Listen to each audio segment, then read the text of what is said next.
And Teresa, would you please call the roll?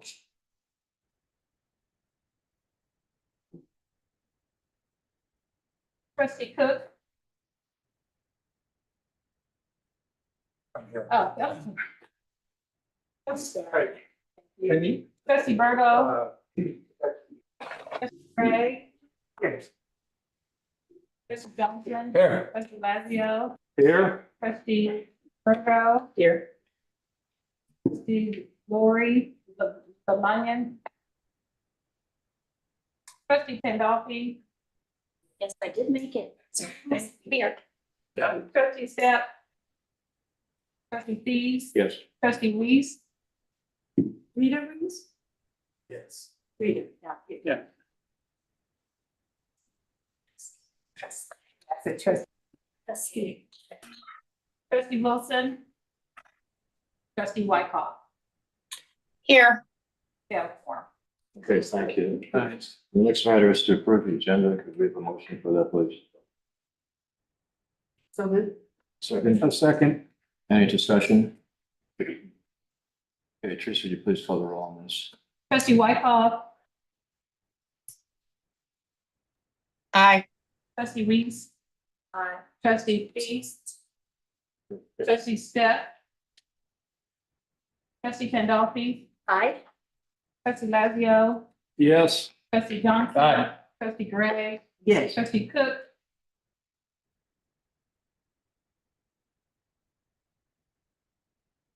Trustee Virgo. Here.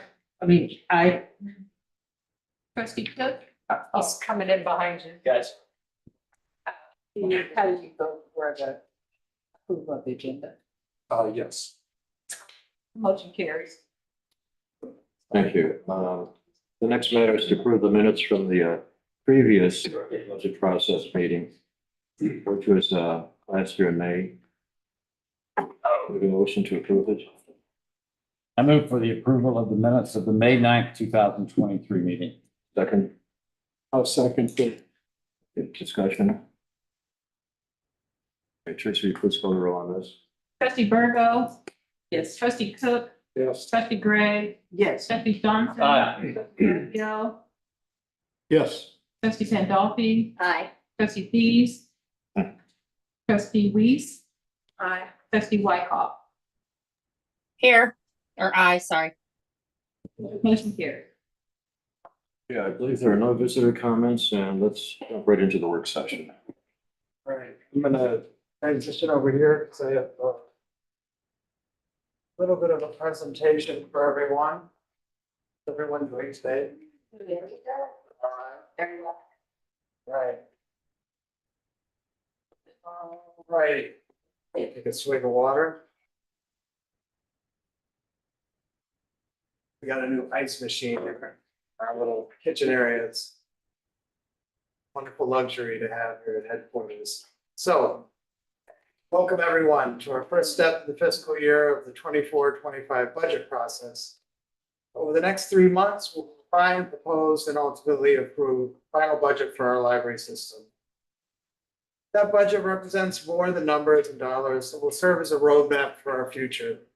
As we begin this journey together, I'd like to start where most great trips do, with a look at where we would like to be. We prepared some general numbers for you later, but in this portion of the presentation, I'm going to focus primarily on my vision for the library's future. As you all know, I arrived last January, or actually 2 Januaries ago now, just in time for the beginning of the budgeting process. But with that work beginning so quickly, there was little time to thoroughly evaluate our capacity, identify areas of opportunity, and set a trajectory for our long-term goals. Over the past year, I've spent time looking at the system, talking with my team, talking with each of you, and most importantly, getting to know our customers and learning about how they would like the library to evolve over time. That's really where I want to begin today. So in this presentation, we'll talk about the vision, how we begin moving in the right direction, and finally, what we need to do to make it possible. This is one of the first things I saw when I came here for my interview process. So I visited the Green Hills Library, and I remember after that long day was done, sun was setting and there were all these kids. This isn't greenhouse. This is North Oak, right? What is that? No, that's green. Greenhouse. That's greenhouse. Okay, yeah. Greenhouse. And I was just amazed. You know, there were kids in the library, 9 o'clock, relaxing and reading books. What a wonderful picture. I'm going to focus our budget discussion around three themes: people, planning, and places. These three themes intertwine in our future work, so let's take them one at a time. People is the most appropriate place to start because libraries are primarily about the people we serve, about the people who make the service possible. About these people. There you go. Yeah. The children who come into our libraries and stuff their bags with as many books as they can carry. The homeschool communities who attend our programs and use our resources. The retired folks who attend author talks and book discussions. And those among us who just find solace in our library spaces. And about these people. Your faces there. Our own staff who work each day to provide a better library experience for our future. Our customers are always our primary focus, and their numbers are growing. We're currently closing in on the highest number of active users in our history. This chart shows the drop off during COVID and the consistent rebuilding of that customer base. Like that animation? Yeah. It's striking though. Not only is the customer base growing, but they're also using us more. Last year, the library circulated the most items in its history. And we're on pace to exceeding that number again in 2024, likely going over 10 million checkouts for the first time in our history. To put it into context, when I share this with my colleagues across the country, I remember just recently I was sharing what our monthly circ, and it was 800 and something thousand or maybe 900. And I left off the time frame. They're like, well, how many months is that? I'm like, that's 1 month. So it's a significant increase. And really helps us understand how relevant we are in the community. So as we've discussed, circulation is a huge part of our circulation growth. And nearly 50% of that is digital content, which remains frustratingly for all libraries more expensive to purchase than physical materials. Program attendance continues to increase. Children's programming is regularly at capacity and demand continues to grow.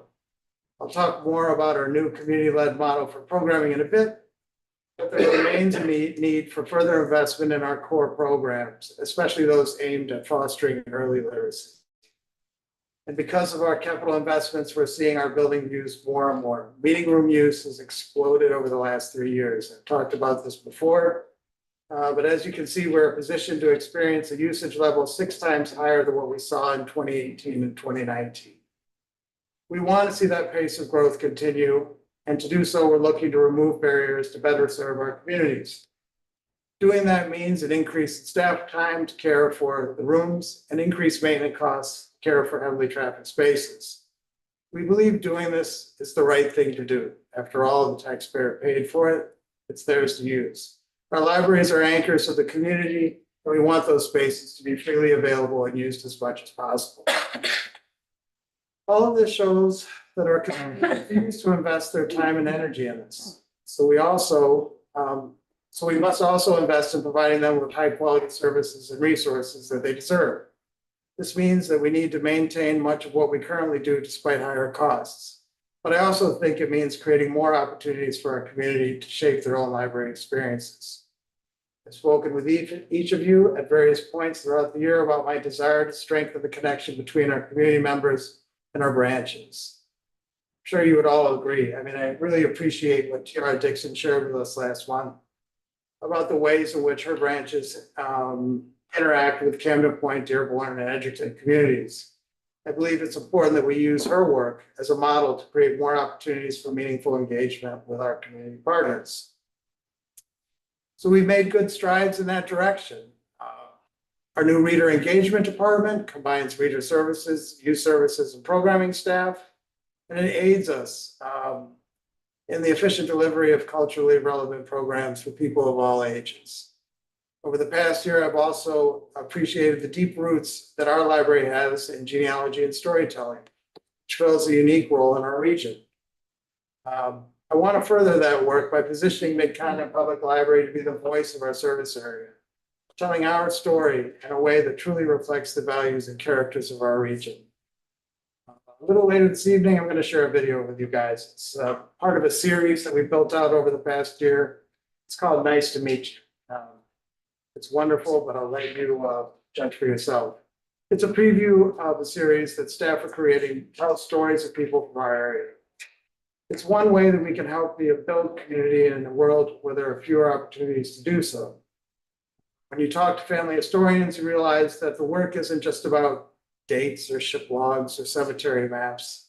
It only comes alive when human stories enter the mix. A modern day preservation of those stories is a valuable resource that this library provides. I really do believe that we're uniquely positioned to help our community create, document, and preserve its stories for those who come after us.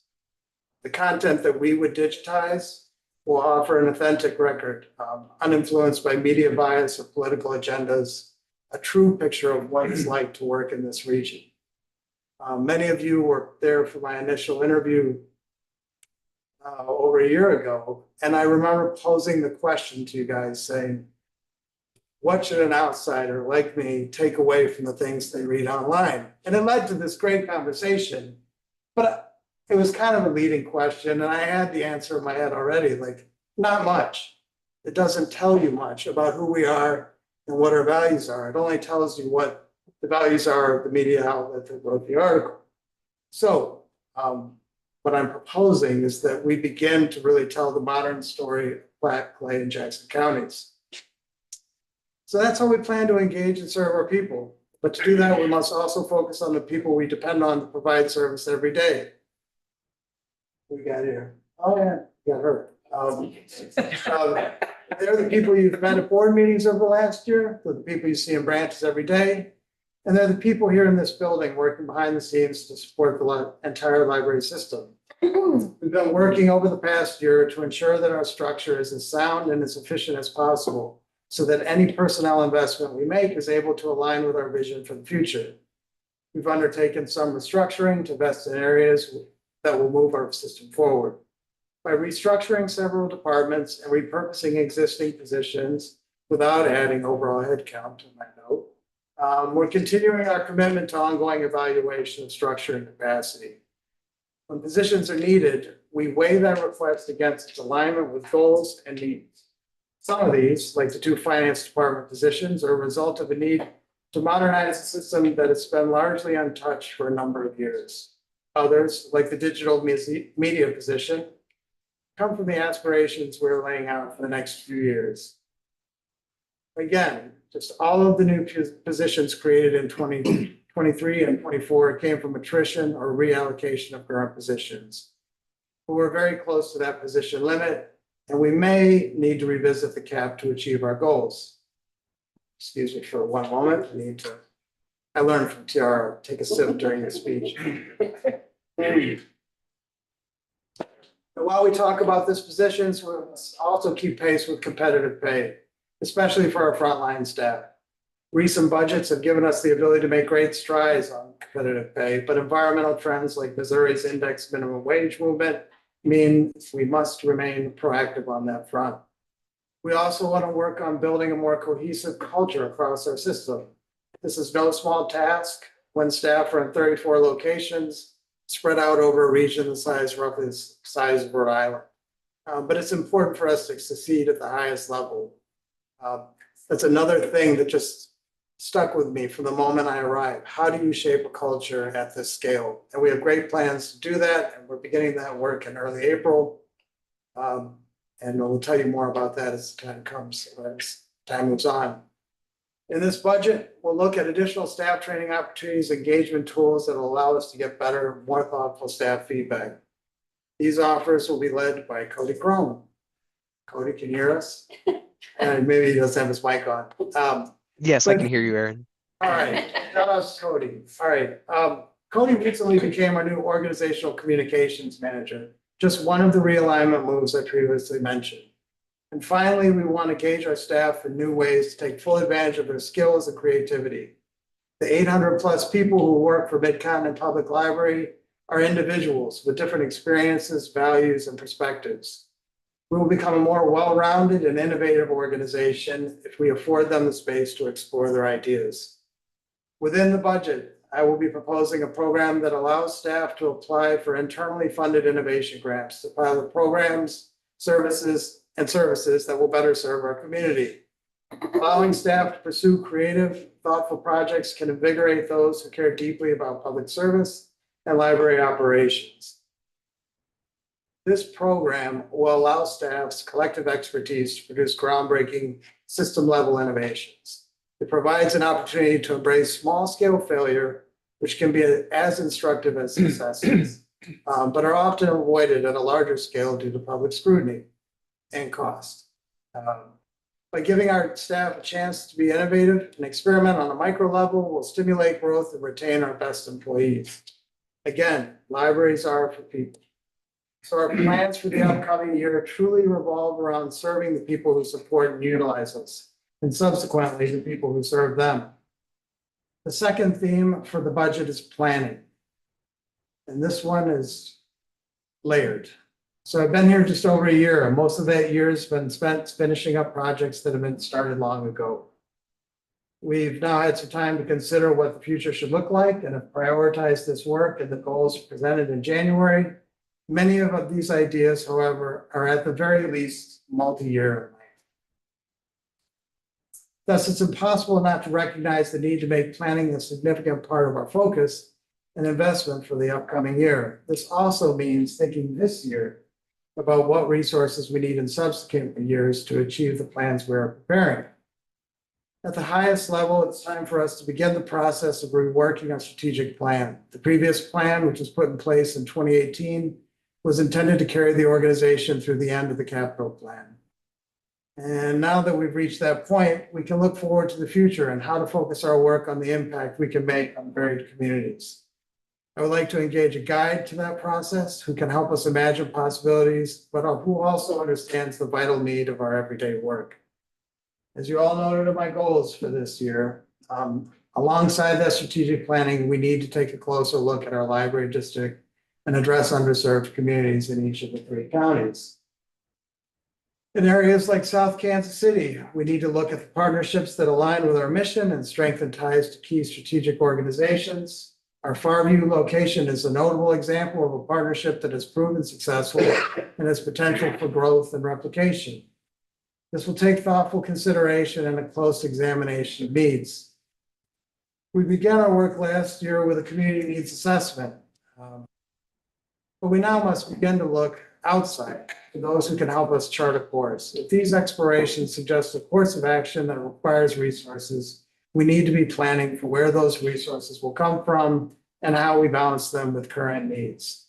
Another place we need to enlist the support of others is in addressing the building we're sitting in. I'm sure you all are aware, our headquarters building is in need of attention. And if you're wondering what this picture is, it's actually the aerial view of a 360 mapping of the whole headquarters facility. I thought it was so beautiful that we would put it up. Our offices don't look like this, but nonetheless, it is a scan of our building. And now I just got off script, so now I got to find my place again, but we're in need of attention, yes. So the commitment during the capital plan was to address public spaces first, but as the years have gone by, the building has continued to age. This room is by far the most modern room in the building. The remainder of the building hasn't seen significant or even moderate attention in decades. Addressing the many maintenance needs of this building will require a significant financial commitment. Perhaps we can invest the time and money to address these issues, but there's an even more fundamental challenge. The staffing model we employ today bears little resemblance to the one in place when the facility was planned in the 1960s. We're also left with several unanswered questions. What's the appropriate number of staff needed for the headquarters of the future?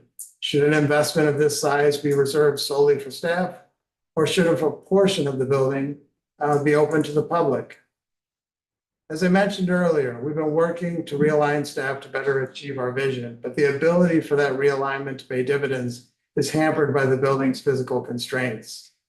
We plan to begin that evaluation as soon as possible, and I will also plan to organize a tour of this building for anyone who's interested in the coming months. The final planning initiative originates around my goals as well. That's around my first goal to launch an exploratory phase of implementing digital solutions that promote creative storytelling and community-driven initiatives, as well as meaningful engagement for our expanding service area.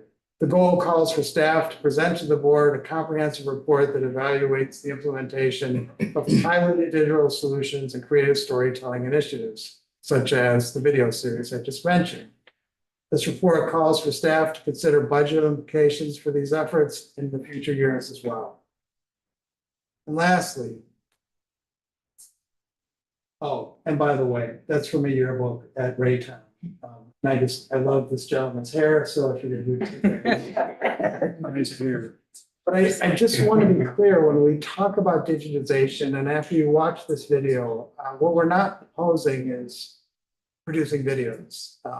I think we could create kind of a world-class digital collection of images, of scans of yearbooks, of oral histories, and possibly videos that really tell people of the future what life is like today. So I do love genealogy, but I gotta tell you, the further you go back in history, the less interested I am. And when I worked in Cleveland, young people would come in and go, where are the pictures from the 90s? And be like, we don't have it, And in this new digital world, who is it that's responsible for preserving the images of today? It's not like it used to be, where you could go out and buy a collection from a newspaper or, photographer. Everything's contained in your phone. And my fear is that development in this region will be lost if we don't preserve it. So, as I stated, the final theme is places. And as this system has worked for the last decade to provide better places and spaces for the people it serves, the physical footprint of the system has both grown and improved. That large lift is almost finished, and this spring we will open the last 2 branches included in our capital plan. Upon completion, these will undoubtedly become valuable community assets. Now that we have these assets in place, we need to be sure that we're planning to keep those assets maintained. And to that end, we commissioned a firm to help us develop a long-term capital maintenance plan. We received preliminary results from that firm, and we're working on a long-term strategy to ensure that we have the resources to commit to that maintenance. There's no doubt that the capital plan has been a great success, but its benefits were not distributed evenly across the system. As I referenced earlier, some of our communities still are in need of evaluation and investment. Take, for instance, the area right here in North Independence. The North Independence branch, there we go, that's the basement and that's the cafe. It was mostly exempt from the improvements of the current plan, but that makes sense when you consider the fact that when the original plan was completed in 2014, the North Independence branch was only 4 years old. Now it's 14, and the community surrounding the branch has changed. The other facility in North Independence is the Farview Neighborhood Library, a location that's very dear to me. That was one of the places that I also visited on my first visit to Kansas City. But it didn't exist when the current plan was developed. Being born out of a partnership, it received a level of investment commensurate with a pilot project. That pilot project has now proven itself, but the space is in need of investment. I ask you to imagine, what could these spaces provide with the right partners and amenities? We also need to find a way to invest more in some of our rural branches that received only modest improvements during the plan. We continue to gain insights into how these communities utilize their libraries differently and how modest upgrades could accommodate those varied uses. And finally, as we mentioned in the planning section, we must begin to prepare to address our headquarters facility once we more fully understand the options before us. And to that end, we should begin to set aside resources that might otherwise go to Band-Aid fixes for the aging facility. Now in April, we will share the results of the facilities or the maintenance. But initial numbers price that Band-Aid, just HVAC, roof, that sort of thing, in the neighborhood of $8 to $11 million. And so that's something we need to think about as a group. Do you want to put the Band-Aid at that expense, or do you want to think about a different option? So in conclusion, this year promises to be very eventful, with planning for the future, new initiatives to launch, and above all, our commitment to excellent service for our growing customer base. We have much to do in the next fiscal year, and it begins with committing to our plans for the budget. I'm going to turn it over to Jeremy now. He's prepared a very exciting presentation. And then after which we'll reconnect. But the one thing I really want to drive home here is that we're in the planning phase. This is the first pass with broad strokes of our budget. And I think our success of last year was due to the fact that there was this great degree of transparency and collaboration between the board and staff when it came to revising the budget. And so we understand that this will go through many iterations before we land on the final budget. But Jeremy is here to prepare the numbers as they are today. Jeremy?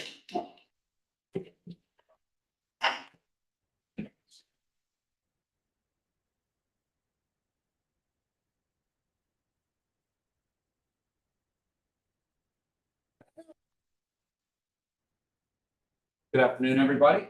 We're excited to share with you our initial impressions on the 24-25 budget. As Aaron just mentioned, we're very early in this process, so many of the details are still to be worked out. But we believe it's important to share with the board and our community the plan to strategically move the library forward. As Aaron noted, we're committed to a transparent and a collaborative budget process, and there will be several opportunities for both the public and the board to participate. Today, we'll be presenting three perspectives. Each one serves a different purpose, but all are useful for understanding our budget in context. The first perspective to share with you is the initial staff budget request.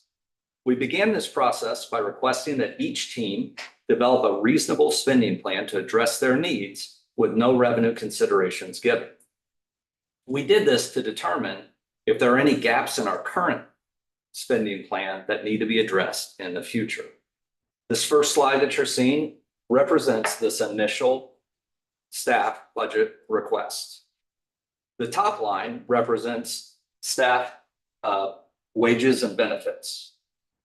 This plan would fund 413 full-time and half-time benefit eligible employees, as well as approximately 400 non-benefited part-time employees to help operate the branches.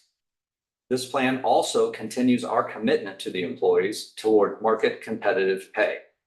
This proposal, including benefits, would allocate around $39.04 million, or 7% more than our current budget. The next line represents the materials in our branches. Some examples of the type of expenses in this category are books, e-books, e-audiobooks, magazines, various periodicals, CDs, DVDs, databases, and other electronic resources, and the processing cost of these materials. The initial staff budget request was $12.48 million, or 17% more than the current year. When the budget is fully presented later, you'll see that the library is beginning to shift some of this funding from physical to digital to address the shift in utilization that Aaron mentioned that we're seeing in our patrons. However, the main reason for the increase was actually to address increasing cost for these materials. These extra dollars would be used to purchase more materials to maintain the holds ratios that we currently have and to help address the increased demand for the digital content that is growing year over year. The next line represents programming. The summer reading program, the winter reading program, our adult book clubs, our mission enhancements, and all of the other programs that we offer to our patrons throughout the year are all recorded here. The initial staff budget request was $1.16 million, or 20% more than the current year. These additional dollars were geared toward expanding those programs that are offered within the branches, such as adding an additional new adult author series. And then the last line is operations. A lot of different expenses are charged to this category, but the largest expenditures are for technology services, contractual services, building maintenance, voice and data services, utilities, and insurance. Technology services is an all-encompassing and covers both hardware and software expenses. Some of the significant areas within this budget are contractual services for IT repair, data center expenses, new and replacement devices for the district, network management expenses, and all the various softwares used to assist our patrons and run the district.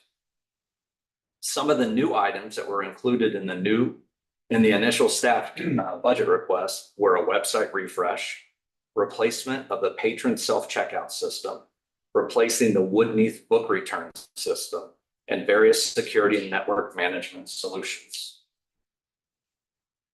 The contracted services are primarily expenses for outsourcing building cleaning, lawn care, and security services.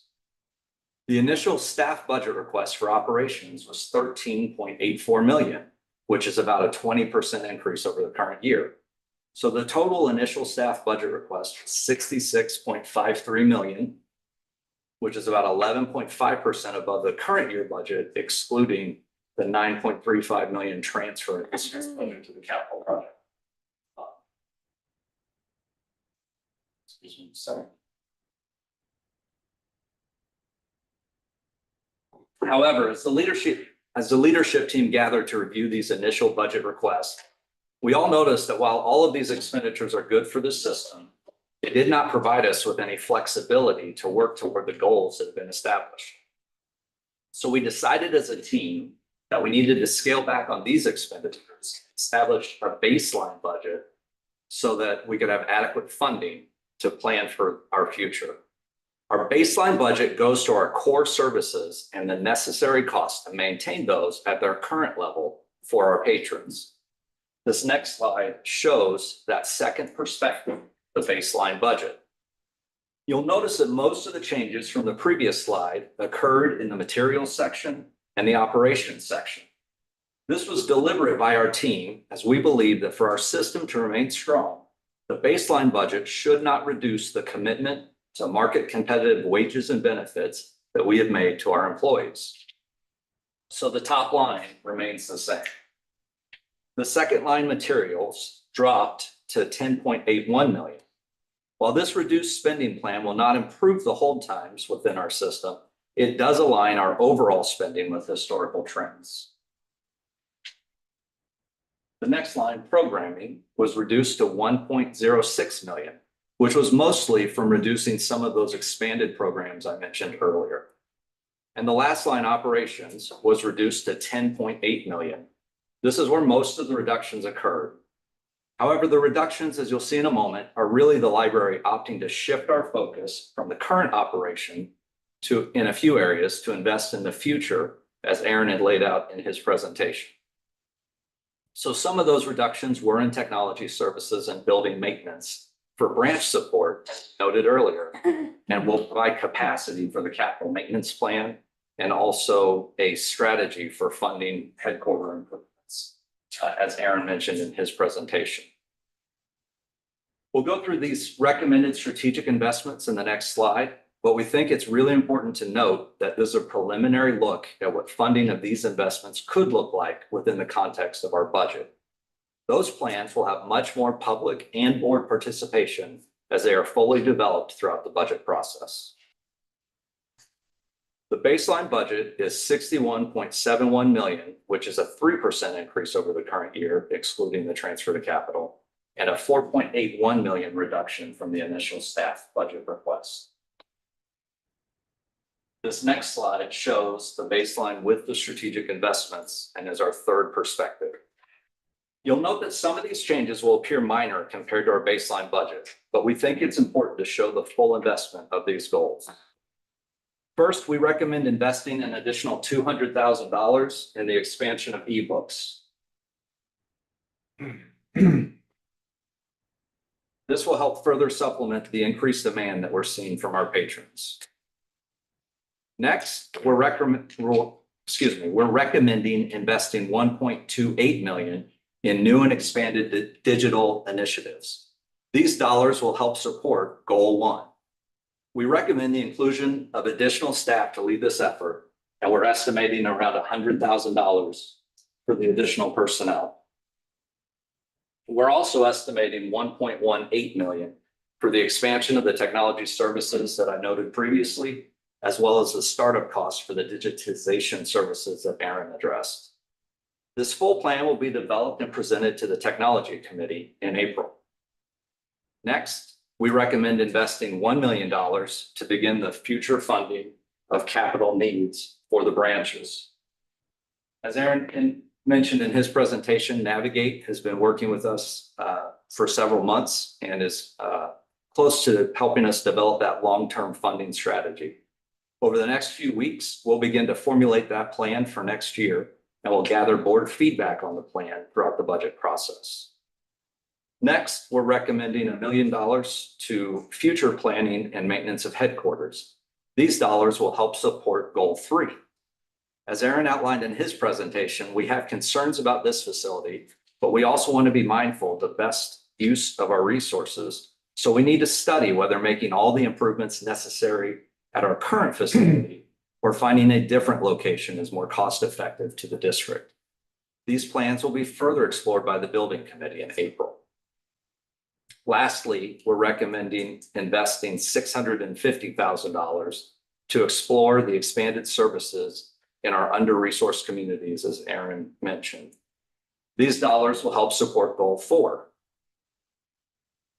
As Aaron pointed out in his presentation, this is a goal for our library, and we intend to begin studying where the library can best assist these communities and build capacity within our budget for those needed services. So these strategic investments would add $4.13 million to the baseline budget, giving a revised budget of $65.84 million, which is about 10% more than our current budget, excluding that transfer to capital. We believe that a fully restored levy could support this budget, but we'll continue to refine our expense estimates to fit our revenue estimates throughout the budget process. I'll now turn it back over to Aaron, who will provide information on the meetings that we'll have over the next several months where both the public and board can participate in this process. Thanks, Jeremy. Well, I know everybody was expecting to see spreadsheets, but I don't really have any today. I mean, they exist, but I really feel like the time to get into the weeds and to go through line item is at the committee level later in April. I would say we have a good idea as to how our budget lays out. But when we present it to you in April, then we can really get into the details and talk about where investments should be made, or maybe where we can dial things back. My goal here today really is to get your feedback on these priorities as they align with the goals. The numbers obviously are open to debate, but I think they're kind of modest investments to help us move forward in the coming years. I mean, the calendar is the calendar, but again, I think it's structured in this way that we can continue on in the way we did last year. So as we did last year, any budget that's shared with any committee will be accessible to everyone else on the board. And then the committee chairs will then report out on what they thought of each budget.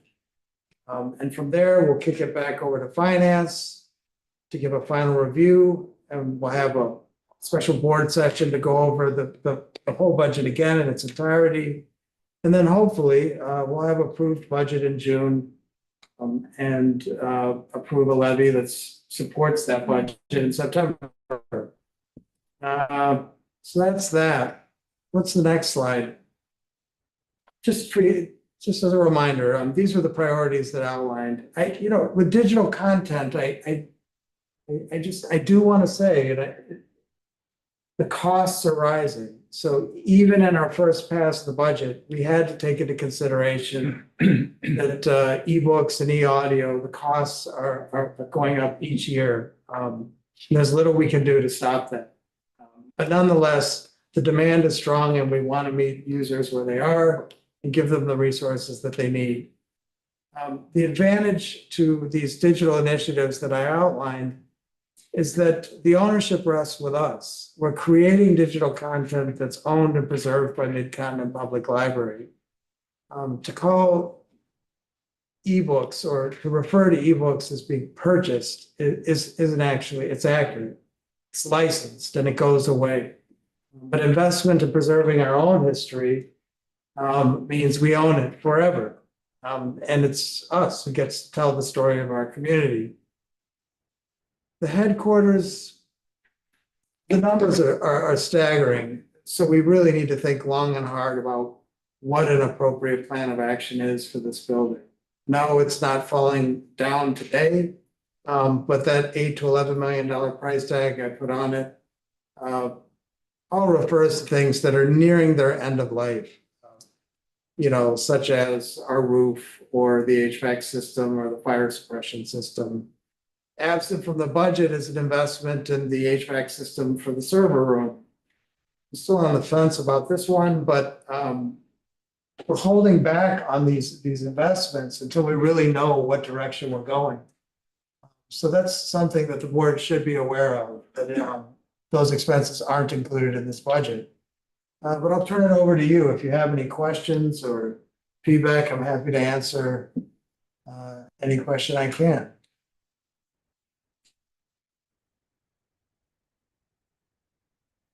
Or you could say it was an awful presentation. Yes. So the ebooks, so they're licensed for just a few years, or how does that work? Yeah, so Susan, you want to share a little bit about how that works? It depends on the publisher. Most of them are for 2 years. The license goes away after 2 years. Some of them are 26 checkouts. So after the 26th person, if we want to keep the copy, we have to repurchase it. So there are and these are, they check out just like a regular book does. So it's one copy, one user. There's not, if you three wanted to read the same book, you have to read it, and then you have to read it, and then you have to read it, or we need 3 copies. So it doesn't change. It's not any different than checking out a physical book. It's just how more often, how frequently we have to repurchase the license. So even renewals? Yes, renewals count as well. It was like 2. So what, Checkouts. what is your, I guess I'll call life of ownership cost, digital versus physical? Well, digital, we can get up to 26. No, but I mean, if you have to buy it 3 times, what's that cost you? An average cost of an adult title costs us about $28. It depends on the title for the fiction. They run anywhere from $35 to $130 per license. The last Stephen King novel was $129.99 per license. We could buy the book for $28. So, you could buy 4 copies for one. And then then it doesn't disappear. The books don't, Yeah, unless that's somebody what I'm doesn't bring it saying. back. Right. But Wow, the that's- digital will goes away after, Yeah, depending upon the publisher, 26 So- times, like 2. I like to ask dumb questions, sorry. So after the digital wave has passed, Mhm. what can you buy with physical? Is it still the rack retail price, or do you buy it at a discount? No, it's the same price. Unless the publisher has changed the pricing.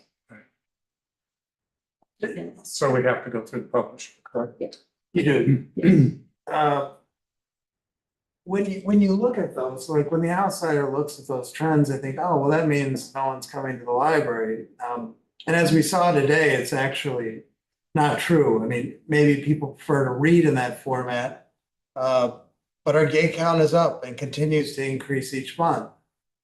And there's also something else that's not apparent when you look at ebook trends, is that there's a segment of our collection that doesn't really fall into the ebook category. So when we're talking about children's books, there really isn't a digital replacement for them. They don't function the same way on a tablet. So that percentage of spending remains fixed, or we might have tweaked it a little bit. And we predict there to be strong demand. If I had to guess, my gut feeling is that there's a plateau at some point where digital adoption will just flatten, because not everybody can read or is comfortable reading in that format. But for the time being, I think this budget is what it is, and we're making adjustments to meet demand. And not everything is automatically converted to an ebook or an e-audio. That's publishers, what they figure out, like Stephen King, they can make a lot of money off. That's what they're going to put into e-content backlist. We're still going to have to buy physical copies or obtain them through interlibrary loan. Where do audiobooks fit? Are they considered ebooks or? We have both. We have physical, and we have e-audio, and e-audio is just as expensive as an ebook. And it also has similar licensing rules and guidelines around it, where it's either 26 checkouts or 2 years. And the audio is like a book? It's like, yeah, they're on the shelves. Like a CD or. Yeah, books on CD. And that market is actually driven by the car industry. So That's true. interestingly enough, You can't play it in. the you car. can't play it in your car, check it out. Yeah. Carson? Well, so audiobooks like through Libby, I'm not talking physical Mhm. CDs, that you're saying that's about the same cost as the ebook? It can be, or sometimes they're a little bit or more. similar. So how do we sit in terms of circulation of physical, like CDs anymore? My last car didn't have a CD player. This one does, and I never use it, which is weird. It's hidden someplace. But so are we still buying as many CDs? Physical CDs have flatlined and gone down because most people are going to the Right. e-content. In fact, that's our biggest growth area. I mean, ebooks are going up too, but e-audio has exploded in the last couple of years. Joycelyn? The other thing we need to keep in mind when we talk about the cost of these, ebooks, e-audio is an accessibility issue as well. People who have low vision or no vision or failing vision often would choose an e-audio book. So it's not like we can just make them go away and save money. People still need to be able to access and Yeah. participate. When visiting Jefferson City, like down to each representative, and I can't remember meeting one that didn't have Libby on the cell phone. So people my age or older tend to kind of favor either listening to it as they drive or reading it on a tablet because you can enlarge the screen. But there's things to think about. So if the trend continues and it's decided in years to come that we're going to shrink the size of the collection, the physical collection, what impact does that have on the layout of each of our buildings? The buildings are still being used, just how they lay out will be a little bit different. You'll see with Riverside, we shrunk the size of that collection by roughly 60%, am I right? It probably won't be too noticeable to the average user, but our reason for doing that is we're really kind of putting a square peg in a round hole. We opened up more space for collaborative work. And I think it'll work well for that community. And if predictions are right, I don't think we're gonna see a decline in circulation. We may even see an uptick just because it's a new building. The collection is easier to navigate. And the building itself is much more user friendly than the one we currently have. It's those, I mean, the elephant in the room really is how do you invest in under-resourced communities? And what is the formula for a sound savings plan for capital maintenance? I think those conversations will be more meaningful once we get the Navigate report back so we can actually react to it and see what those numbers are. Okay. So that was one of my questions, because my radar always goes up when somebody uses a nice round $1 million. So are these just placeholders for the time being? You have branch capital fund of $1 million, you have headquarters planning of $1 million, which seems like a lot, but so are those placeholders until you get a better estimate? Or is that based on some initial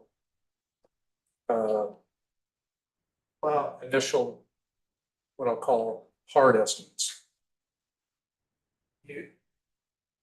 Well, capital maintenance, I'd say, I mean, I'm reacting to a number that I haven't, that we're not ready to talk. About. I mean, I've seen the rough number. I'm not really sure how. I mean, it's a 10-year plan. I mean, we need to, we're gonna have to shift within that. The number may be larger, depending on what we decide to do. Headquarters also, I guess the message I'm saying to the board is for headquarters and under-resourced communities, if you want a plan for that, right? If that's the directive, we need a plan. There have to be resources connected to it. I mean, in the sense that you'll be developing a plan for something that you can't fund. And so the question is, what's the right amount of resources to put behind it? We'll know more as time goes on, once we really start looking into these areas. But back to my earlier point, our process is always collaborative. No one's asking for a bucket of money that has like an ATM card attached to it. Together, staff and the board prioritize the work that needs to be done throughout our system. And then we'll see what it takes to fund them. I mean, yes, there's some reasoning put behind it, but I'm surprised to hear you say it was high. Given what I know go about, I mean, look, North Independence is what, 48,000 square feet? Right? Yeah. You have an active basement that was once used as a reference library that I think could be transformed into new.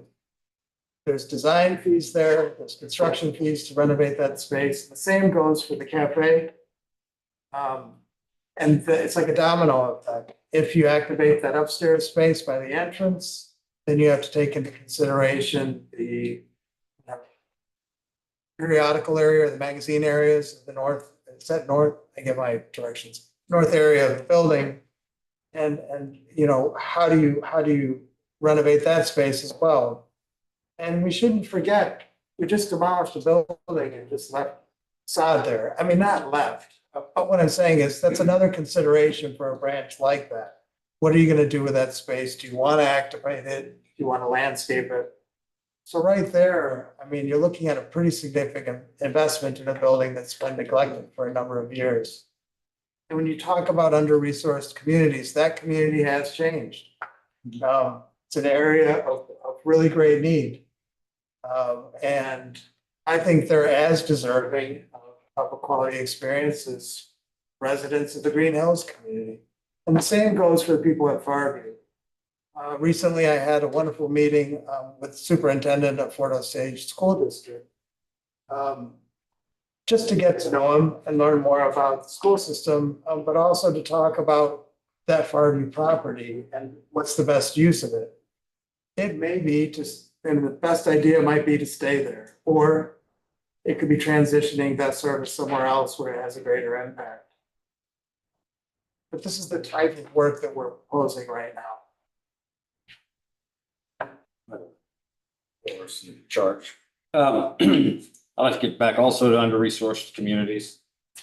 I'm talking about Jackson County only because I'm more familiar with Jackson County. So I'll start with how many school districts in Jackson County do not have a library facility?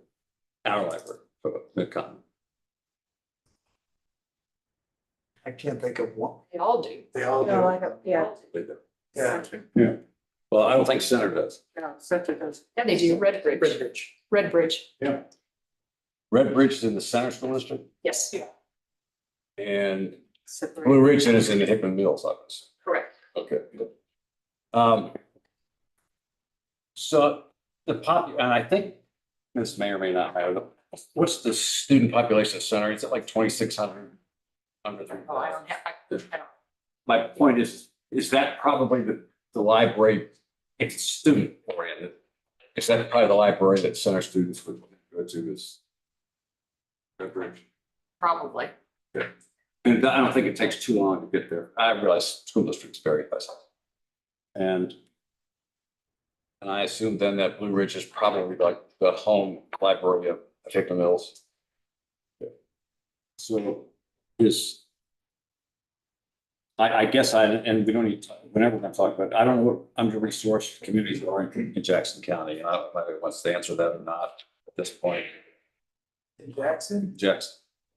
Well, I mean, start out east. I mean, I look at Oak Grove and Lone Jack, maybe not Lone Jack, but a few others far out east. Obviously, the North Independence locations that I mentioned. And then when you get into southern Kansas City, those would be the ones that stand out. I mean, I don't know if you noticed, but the slide when I was referring to rural libraries was an aerial view of Camden Point. And that really demonstrates that is a building in complete isolation from other aligned organizations, or even governmental entities. I think there's a post office and a fire station out there. And really, I think of those three as one, and I want to think about how to connect them, and best connect with the community that they serve. I believe one school district spans across those three, right? Cameron Yes. Point, Dearborn, and Edgerton. Yeah, North Platte. North, yeah. So we have a lot of planning to do. But again, further you get along in planning, at some time the rubber meets the road and you have to make a decision. And right now, I don't know what the answer is. Is the answer to add another bookmobile or a fleet of vehicles to serve people in rural communities? Or is it to enhance one of the locations to make it more of a destination place? I don't have that answer for you today, but these are the types of things we'll be researching in the coming year. It's an interesting puzzle to solve. There's a lot to be done, but I just want to caution everyone that, myself included, I get fixated on the new shiny ones, right? And they're so wonderful, and you're like, well, no repairs are gonna be needed for the next 20 years. But aside from those 6 or whatever destination locations, there's a number of other locations that are in need of maintenance. And what I don't want to do is position this organization financially in a way that's going to be a real liability for the director that comes after me.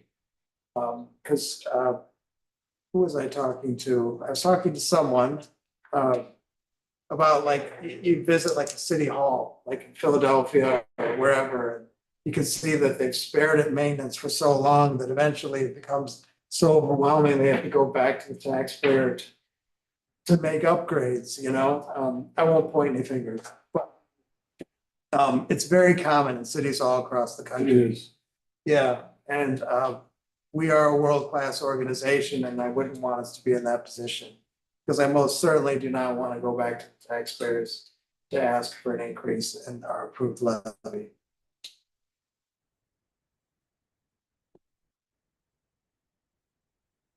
I know that's one of your 5 points, and so I assume we're probably in the next year, we'll talk about under-resourced. I just kind of wanted to get a starting point as to what that means, and you points like capital also.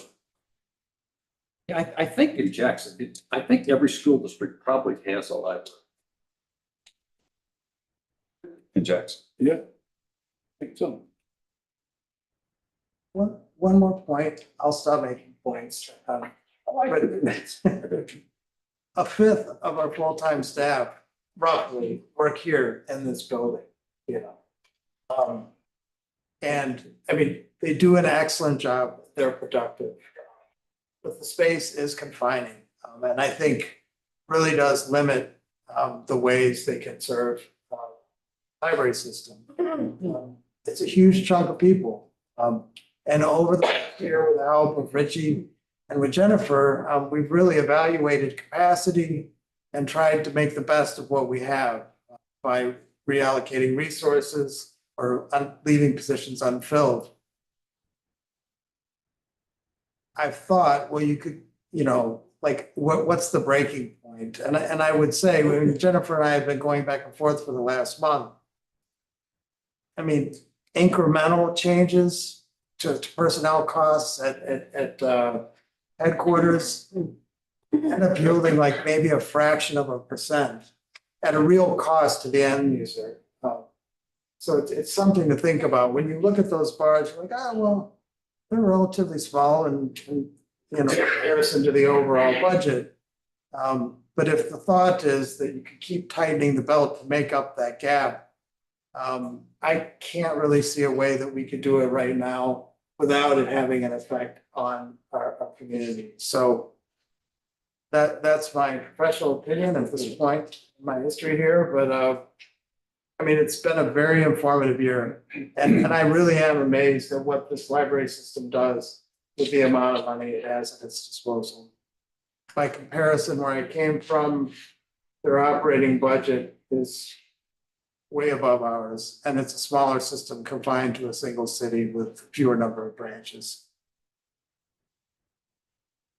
Pretty amazing. It is, it's got a great team. A couple of comments. You're thinking about some of the project goals and things that you enumerated, that I liked hearing the idea of internally funding small programs, piloting that way. I like that. Engaging for a guide for strategic planning, not trying to do this in-house, you know, just guesswork in-house. I liked hearing that. And of course, preparing for future work, capital work, and addressing headquarters, all of those things.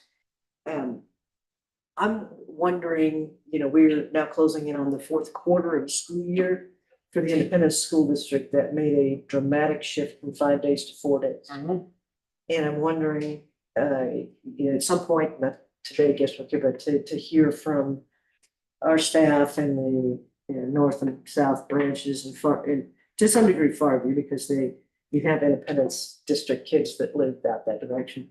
What, if anything, has been the impact in terms of library usage? Because I know, I mean, anecdotally, through kids, you know, I have a student at Christmas, he's a sophomore.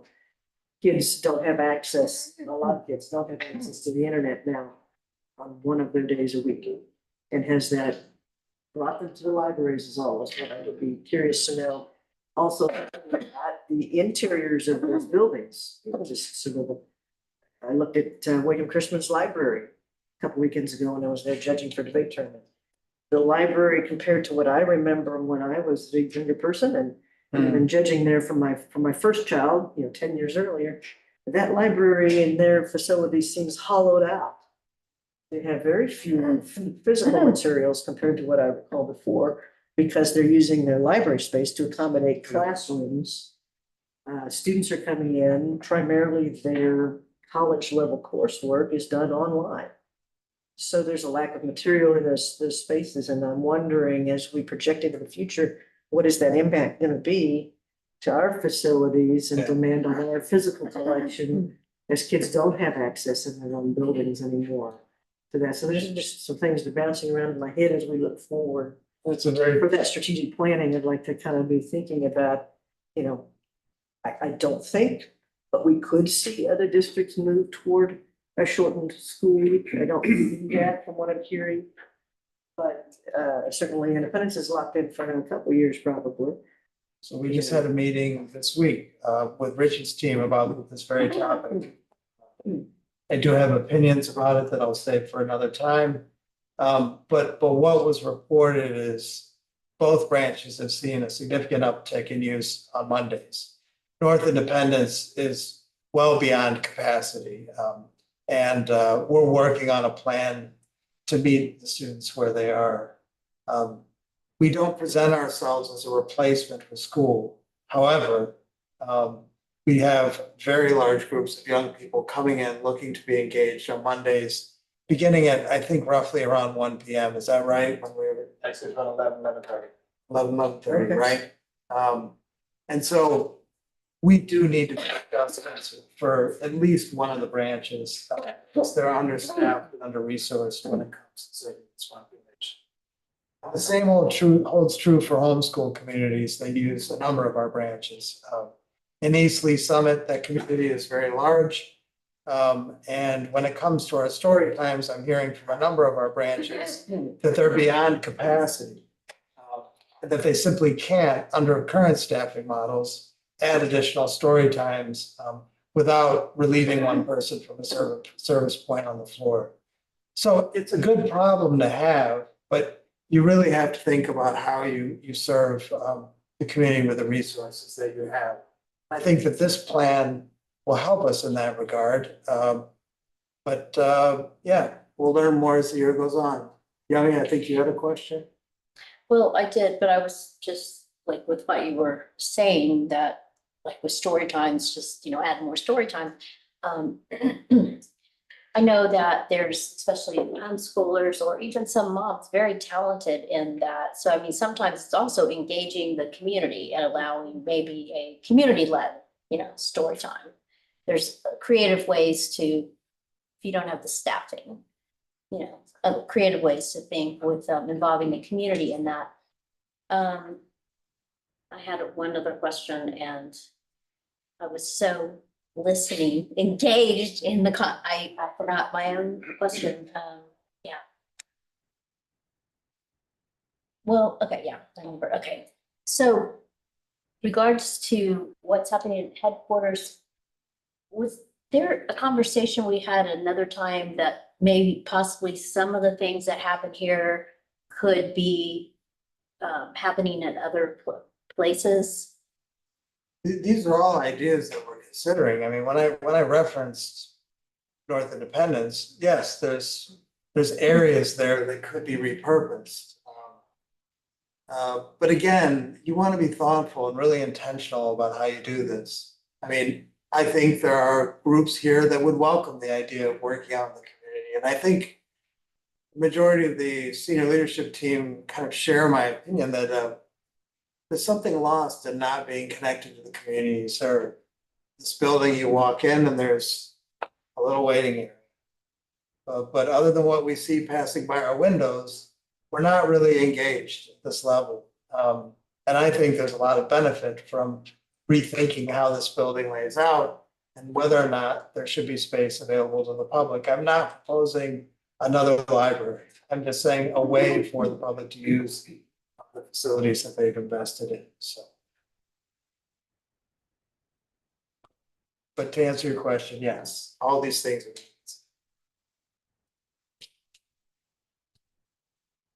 are. All right.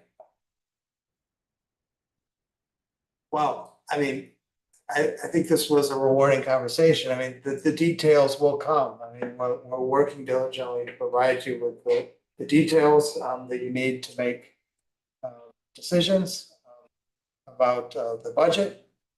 And those will be coming in about a month or so, or maybe a little less, actually. And if there are no more questions, no reason to sit here and twiddle our thumbs. I would imagine you guys probably want to take a break before the next board meeting. But thank you again for listening to us. It's a little bit different than last year, but I enjoyed, sharing my vision with you. Yeah, thank you. If there are no more questions. Any other questions? I just want to say to Aaron and to Jeremy, you guys made a great presentation. Really enjoyed it. So refreshing, so different from the way things have happened before. So I really appreciate all the work that was put into your presentation. And Susan, you were a huge part of that too. So not to minimize anyone else's input into that, but Yeah. I think just we're on a more collaborative track. Sure. And I really see that as a huge asset. If I may thank one more person, Staley and his team are responsible for these beautiful slides and photographs of our staff. So it would have been quite boring if we didn't have these beautiful images to look at. The directive really was to go out and take pictures of life as it is today. And I think we got a great cross section of the community we serve. So thank you, Jim. I guess I can offer the last comment. About a year and a half ago, the selection committee was introduced to 3 Cs, and I would add a 4th one. And we were told about creativity, collaboration, communication, and Consensus. what? Consensus, I think, is one of them. Whatever the 4th one was. Yes. Yeah. And I think in this presentation, you just see how that morphs from words to actually a not just a vision, but a plan. And what struck me among all the points, but in particular, was this whole collaborative effort with other organizations. And I think Fairview so well illustrates that from a collaborative effort with the school district and certain faith-based organizations, great things can be done as a library and also supporting and supplementing what these other organizations do. So to Aaron and all of the executive level staff, and certainly the branch management too, job well done. Thank you. Okay. If there are no more, maybe we have a motion to adjourn this special meeting. I'll make a motion. That's it.